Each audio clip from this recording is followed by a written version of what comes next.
problem with anyone on October 17.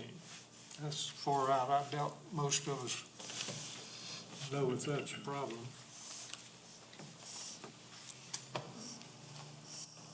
If there's not, I'd like someone to make a motion that we accept that change of October 17. So moved. All right, and a second, please. Second. All in favor of October 17 being that, please raise your right hand. Thank you.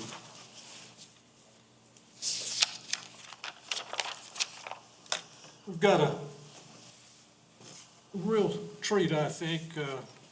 Joseph Barkovich is with us. Joe is from W.K. Dixon, as the engineering, planning, and actually engineering consultant for our airport. Joe's been in the business for 20 plus years, 24 I think, and 20 of those he's been with W.K. Dixon. And W.K. Dixon, for those of you that may not know, they have been our consulting engineering firm since 2011. Joe specializes in master planning, environmental problems, anything that has to be done with large or small airports. He primarily works in the southeast. He's going to spend some time this afternoon going over our capital improvement plan, discussing funding a bit, and tell us a little bit about how that works. Of course, we're all glad to know that he is a pilot. Lives down in Chapin, which is just on this side of Columbia. Joe, we're glad to have you here, and appreciate you taking time to discuss the CIP with us. All right, sounds good. The floor Thank is you. yours. Thank you, Mr. Chairman, and the rest of the Airport Commission. I'm glad to be here, and we're really proud to be working for your airport for quite a while now, and continue in the future. I think we've got a great thing going, a lot of potential here at the airport, a lot of development on the horizon and things. What I'm going to talk about briefly is just kind of like the funding mechanisms of how everything works. Kind of just, some of you have heard this in the past, but we'll just talk about that briefly, and then just kind of spin through your capital improvement plan, 5-year kind of wish list for projects that we put together working with Jeff, and the goals of you guys on the commission of where you want to take things. And it's a 5-year plan, but a lot of times it's all based on funding, so things kind of shift down based on what the FAA and the state can provide. So what I'll do is in front of you, and it'll be in the packet for the minutes and stuff, you've got a copy of your latest and greatest draft capital improvement plan. What this is basically is the FAA, excuse me, the FAA requires you to turn one of these in every year. Usually it's around the first of the year, actually 1st of December. What we do is we spend throughout the year, it's like a living document. We kind of can work with you, and you can update it every month and send it to the FAA. Like, this is the latest, and this is of projects we want to add and take away and revise. But really what we do is we work on throughout the fall putting together an update to the plan for the next fiscal year that they request on there, and then we give them a little bit more information about the upcoming fiscal year. So they are in, you're in county fiscal year 24, federal fiscal year 24 right now. They actually plan for about 2 years out. So when we put these together, we're looking at federal fiscal year 25. So we kind of have to make assumptions on what's going to happen in 24. And so there's some flexibility there. So what we do is when we submit these in, we also at the same time in the fall, or for December 1st, we submit in a package of more information about fiscal year 25, about what projects you're requesting that are in there to get the best chance for funding. Now on the funding, you'll see across the top here, all the heading on this document, it has kind of the federal fiscal year that this is tied to, project description. You got an ACIP code, or a national priority ranking. That's basically a calculation within the FAA's formula system of ranking. It goes from about 10, 15 up to 100. The highest ranking is, something like a runway or runway safety area. That's the highest priority for the FAA is, safety, then it's capacity, then it's things like, maintenance and then expansion of their facilities. All airports, all different levels, from the largest commercial down to the smallest GA. So basically we rank that, and anything above a 50 or 60 is, the higher it is, it gets a better chance for funding when you compete with other projects, because there's only limited funding from the FAA. And then the PCI, that's a pavement condition index calculation. That's basically kind of ranking specifically your pavements, which is, a high priority for airports. That's your lifeblood, is all your pavements, with the runway being the highest priority, taxiway system, and then aprons, taxi lanes, kind of secondary. We still want to make sure there's no FOD on them, but, they're a little bit lower ranking, and the FAA wants to make sure your runway's taken care of first, which yours was very recently, last year. So that's step one. You're in great shape there. And then there's a total estimated cost for that, and then there's different funding sources that break down. You can see the heading of total federal participation. There's entitlements, which is $150,000 per year. That's allocated for the airports, for general aviation airports. Commercial airports get a calculation based on cargo and passenger movement, but for GA they get $150 per year, and you can roll that for 4 years to a maximum of $600,000 before you lose it. So it doesn't move the meter too much on projects. So what, especially when construction projects can be $500,000 to multiple million, tens of millions of dollars if you need to do things.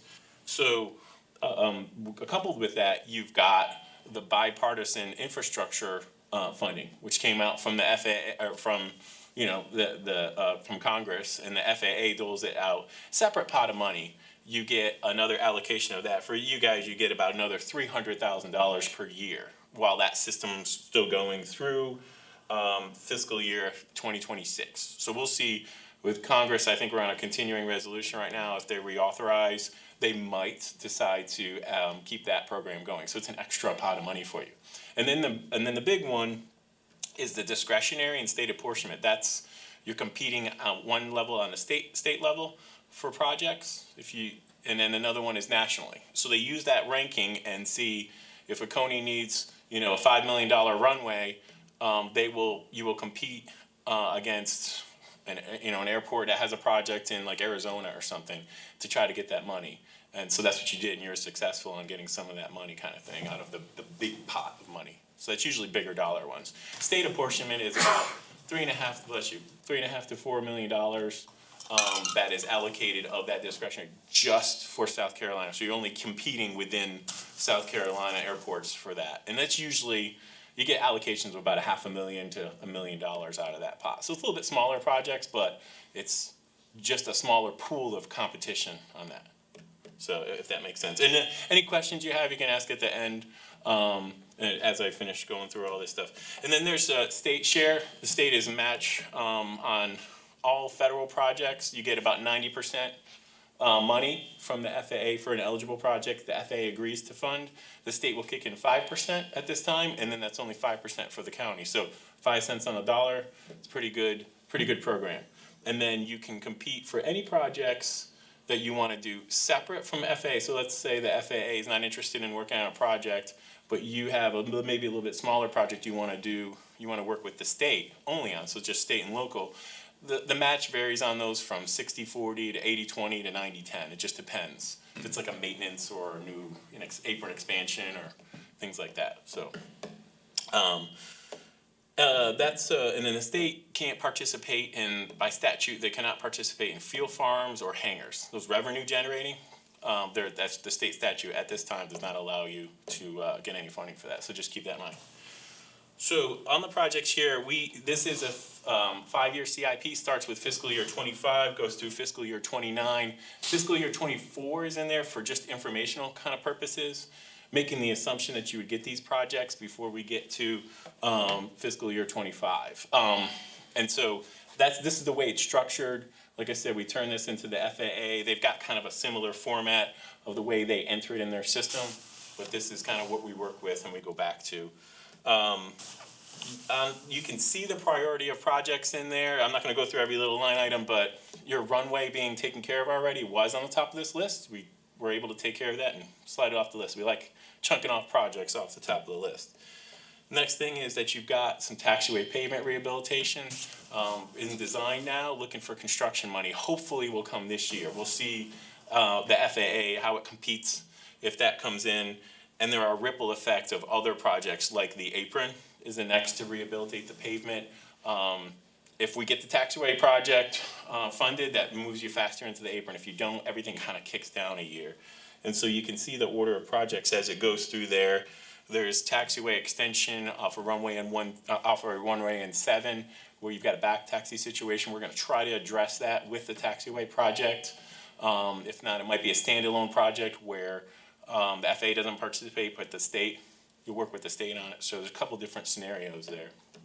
The whole point of all of this is to position you to maximize the dollar, your local dollars, to kind of stretch that as far as you can, using all the different grant resources. And then beyond that, you've got every project. Typically, the FAA and the state like to see you construct it 1 year, and then design 1 year, and then construct it the next year. Some of those projects require you to plan and kind of figure things out. So you've got an airport layout plan update on there.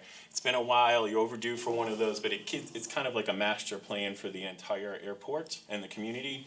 It goes through forecasting and things like that, so that it can tell you kind of the growth projections, looks at big picture things to make sure that you're developing one area before you do this, if it makes sense, any runway extensions and things like that, expansions of terminal area, land acquisition, all of that gets figured out in this big master plan. So you're due for one of those. We've got that on the list to do.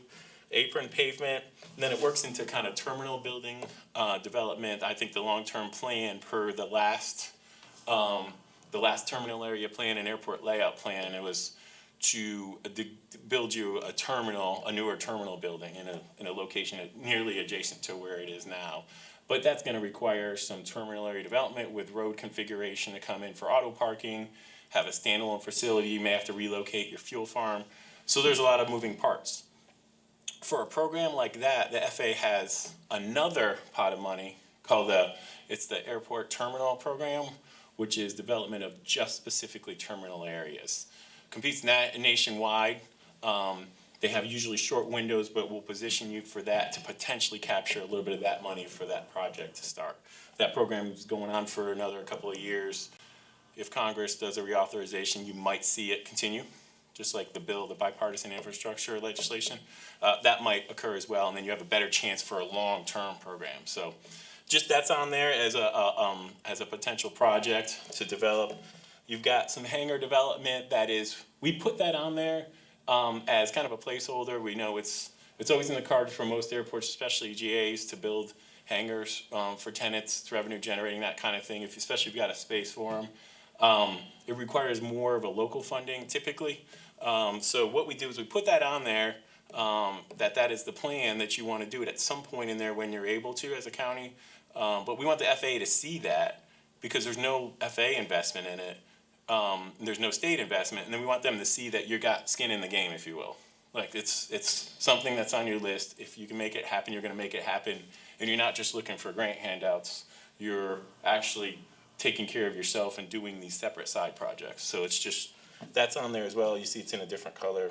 And then there's things like lighting rehabilitation. I know Jeff's had some issues with the lighting kind of going out and some things like that. So that's on the list. If that becomes a critical issue, we can move that to the top of the list. FAA will entertain it. Even if it's reimbursement, the state will step in and help out too. So we're just trying to shuffle these things around and priority-wise to get them, in the right spot. And then there's things that work into like runway extension. You have a lot of activity, especially when the past 5 to 10 years, expanding of larger aircraft coming into the facility, showing that you need an increased capacity of being able to handle those aircraft. It's good for all the operations. Increased operations, great for the revenue and the economic engine of the county, if you will. So that's on there as a potential to investigate. It's on the list as a placeholder a little bit further down when you're ready, but we need to have that on there. So, and that kind of brings us down to the bottom of the list, and you see kind of like how everything flows without getting into too much of the details. Any questions?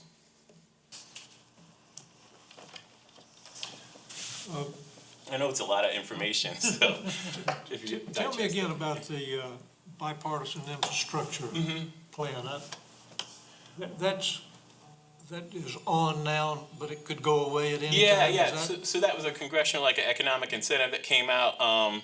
Congress authorized bipartisan infrastructure legislation, which went to a lot of different levels, a lot of different, portions of the federal government.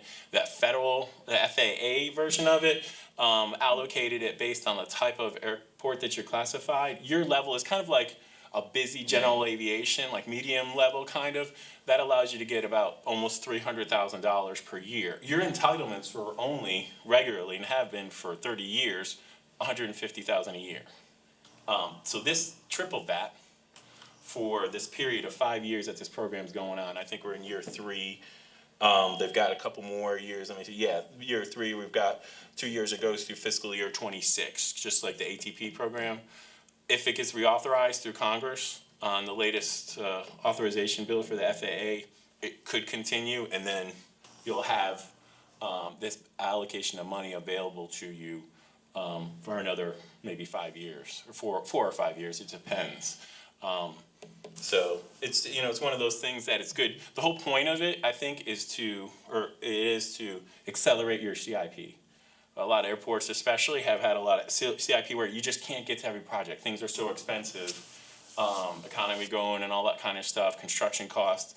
So you can only take smaller bites of pieces. This is able to kind of catch you up, jump ahead, take another project and do 2 projects at the same time. And so we built your CIP to try to maximize that.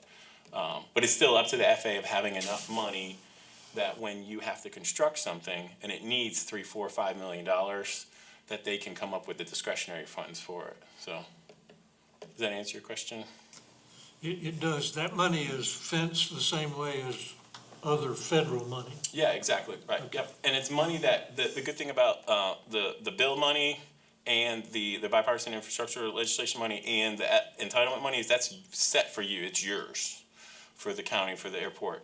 You gotta use it, you got about a 4-year period to use it, otherwise you'll lose it, so you wanna make sure you maximize the dollar on that. The other monies, you're competing, and they're out there, you just gotta try to capture them. Any other questions? Yeah. Any other questions? Joe, I really Yeah, appreciate very good, you coming up. That's a long drive with the weather like it is No worries. today. I hope it'll clear up a little bit for you on the way back. Yeah, no worries, that's what we're here for, so. Thank you so much for coming Yeah, up. you got a Is question? it too late to, can I ask him a Yeah, question? you go right ahead. Well, if I can remember. Is our level of use of the airport, is it approaching any kind of thresholds into a next category? Jeff, how many based aircraft do you have right now? Just to put you on the spot, sorry. I'm just thinking of 49 hangars, so 75, 80. Yeah, so the magic number a lot of times is 50 based aircraft, and then the next magic number is 100 based aircraft. So when you have 50 based aircraft, you're typically, that kind of gets you in a category of, instead of being like a local facility, a more regional facility, get over 100, most definitely more of a national level kind of general aviation facility. So those are some of the general Does benchmarks. activity dictate that as well? So as a general aviation, you still get the same amount of funding. On the bill side, you get a little bit more, like Greenville downtown, and James over there gets a little bit more. I think he gets like $750,000 or so like that. But they've got 200 whatever based aircraft. So for those kind of calculations, that's what matters. But the regular funding sources, it doesn't unless you're extremely busy general aviation airport. And if you were, you'd have a tower, control tower. Then you'd be at a higher level, like a reliever considered, and then you can get a little bit special consideration on the discretionary funding. That's where it comes in when you're competing against another airport somewhere else in the country, and they look at the operation levels and what do you really, really need. If it comes down to it, then they'll just choose to go to you or somebody else. But in general terms. So hopefully that helps. Any other questions? Thank you. All right, yeah, very good, thank you. Thank you. Yep. Are there any comments from Any of the commission members? And Dan, I just want to thank you guys for being here and Joe again for driving up. All right, a motion to adjourn, I make a motion to adjourn. and a second. I'll say. All in favor? Meeting is adjourned. Thank you.